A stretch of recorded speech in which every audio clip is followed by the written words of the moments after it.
Well, I think you intuitively do things, and you're not really sure why until after the manifestation of the effort you put towards it.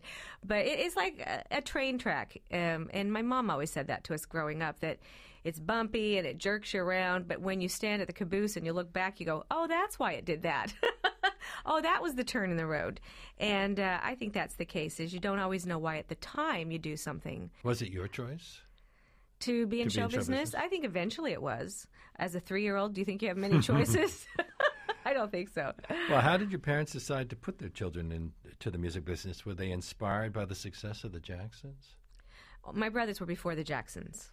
The Jacksons, actually, Michael, we all knew each other in the 70s, and we'd hang out in the hotels and play football and, whatever. But their father used to make them sit and watch my brothers on the Andy Williams shows. My brothers were very unique. I did a movie of the week long time back on my family where I portrayed my mother.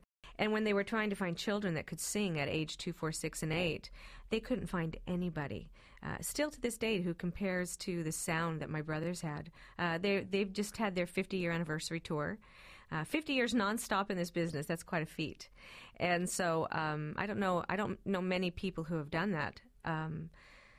But they had a very unique sound, and everybody told my father, they should be doing it, and he kept saying no, but history showed otherwise. I grew up being an entertainer, not a celebrity. My parents wouldn't allow that. We kind of grew up in that older generation with the Frank Sinatras and the Dean Martins, and I even worked with Groucho Marx. So not many people my age can say that. He was a dirty old man in a wheelchair, and he was pinching my butt, but I worked with him. And so I've been very blessed. And what was the secret word? Exactly. I'll tell it to you later. Leonard, I think everybody sacrifices. I don't know. Did I have a normal childhood? Absolutely not. Do I have things that I wished I could have done? Absolutely. I make sure my children are as normal as possible. My parents did the same for us.